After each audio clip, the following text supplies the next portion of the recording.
जैसा कि आप जो है बोर्ड पर देख रहे हैं, बहुत सारे त्रिभुज बनाए हुए हैं और इस त्रिभुज के ही बारे में जानना है। बेसिक जानकारी जो है, कोई भी चीज़ का बेसिक जानकारी होना ज़रूरी है, तभी जाके जो है सही ढंग से बन पाता है।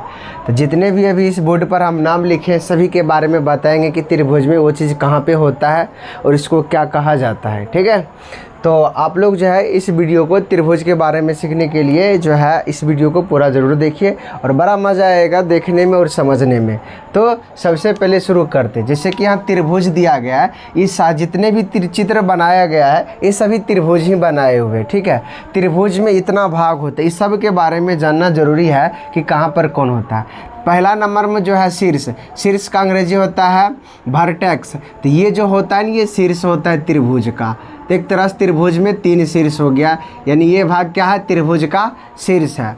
उसके बाद आता है आधार का मतलब बेस। तो ये जो नीचे वाला भाग है ये त्रिभुज का क्या है, आधार है, यानी बेस है। उसके बाद यहाँ पे त्रिभुज का यानी कि यहाँ कर है भुजा, यानी साइड। तो त्रिभुज का एक ये भुजा होता है, एक ये भुजा होता है और ये भुजा होता है, यानी कि त्रिभुज में जो है 3 भुजा होते हैं। उसके बाद कर है आधार के कोण यानी कि बेस एंगल, यानी आधार के कोण निचल का भाग ये आधार होता है, तो इसलिए आधार का कोण ये 2 हो जाएगा। ठीक है, त्रिभुज के आधार का कोण कितने होंगे, 2। ये दोनों क्या होंगे, आधार का कोण। फिर आगे बढ़ते हैं, यहाँ आता है शीर्ष कोण, यानी कि वर्टेक्स एंगल। तो ये जो होता है ना त्रिभुज के शीर्ष कोण होते हैं यहाँ पर, तो उस भाग को हम क्या बोलेंगे, त्रिभुज के शीर्ष कोण। अब ये है ऊंचाई, ये जो है त्रिभुज में ऊंचाई होती है ये। ठीक है, ये त्रिभुज में क्या होती है, ऊंचाई होती है। एल्टीट्यूड यानी कि आंतरिक कोण, त्रिभुज का आंतरिक कोण क्या होता है, आंतरिक मतलब होता है अंदर। इंटीरियर एंगल के बारे में समझते हैं। तो आंतरिक कोण यानी कि ये जो है ये और ये आंतरिक कोण, इस आधार पर हम बोल सकते हैं त्रिभुज के आधार और शीर्ष को जो कोण होता है वही सभी क्या होते हैं, आंतरिक कोण होते हैं। अब त्रिभुज में बाह्य कोण एक्सटीरियर एंगल, इसमें क्या करते हैं, बाह्य कोण के लिए इस भुजा को आगे बढ़ाएंगे तो ये एक बाह्य कोण होता है। इस भुजा को आगे बढ़ाया जाए तो ये बाह्य कोण कहलाएगा त्रिभुज का, और इस भुजा को आगे बढ़ाया जाए तो ये इसका क्या होगा, बाह्य कोण होगा।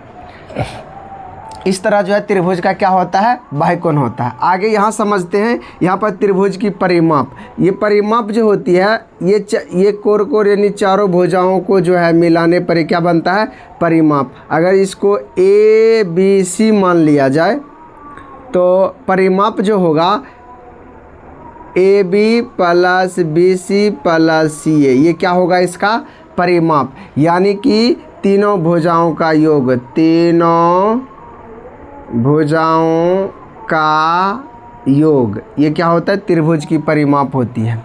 अब आया त्रिभुज का क्षेत्रफल एरिया। तो ये जो भाग होता है ये पूरा अंदर की ओर, ये जो पूरा अंदर की ओर भाग होता है यही क्या होता है, त्रिभुज का क्षेत्रफल। ये अंदर वाला भाग क्या होता है, त्रिभुज का क्षेत्रफल। इसका जो सूत्र होता है 1/2 गुना आधार गुना ऊंचाई। जैसा कि हम बता ही चुके हैं, निचल का भाग आधार होता है, ऊंचाई यहाँ से शीर्ष होता है। ठीक है, उसके बाद यहाँ करा आंतरिक बिंदु, यानी त्रिभुज के अंदर, ये त्रिभुज हुआ आंतरिक बिंदु।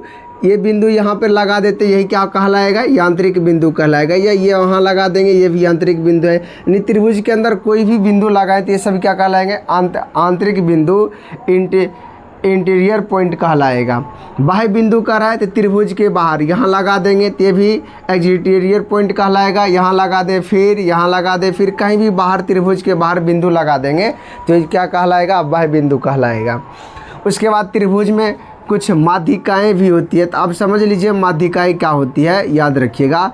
इस कोण से जो रेखा गुजरेगी और इस कोण से भी जो रेखा गुजरेगी और ऊपर से जो रेखा गुजरेगी, तीनों जो है एक बिंदु पर मिलना चाहिए, तभी जाके सब रेखाएं क्या कहलाएगी, इसकी माध्यिकाएं कहलाएगी। ये तीनों रेखाएं क्या कहलाएगी, माध्यिकाएं कहलाएगी। और ये जो केंद्र कहलाएगा वो त्रिभुज का केंद्र यानी केंद्र कहलाएगा। ठीक है, तो इस आधार जो है ये त्रिभुज की सभी जो है बेसिक जानकारियाँ थी। ये जानकारी आप लोगों को कैसा लगा, अच्छा लगा है तो हमारे वीडियो को लाइक और शेयर ज़रूर कर दें और इसी तरह का वीडियो पाना चाहते हैं तो हमारे वीडियो को ज़्यादा से ज़्यादा लोगों के पास शेयर कीजिए, ताकि इससे मोटिवेट मिलता है, ताकि हम और एक्स्ट्रा भी बेसिक जानकारियाँ जो है आप लोगों के बीच लाता रहूं। तो आगे भी है, आगे जो हम वृत्ति से संबंधित क्वेश्चन यानी कि जो भी बेसिक जानकारियाँ होगा उस चीज़ को जो है हम आप लोगों के बीच वीडियो के रूप में प्रोवाइड कराएंगे। तो आप लोग हमारे चैनल पे बने रहिए। आप अगर मेरे चैनल पर नए हैं तो हमारे चैनल को सब्सक्राइब कर लीजिए।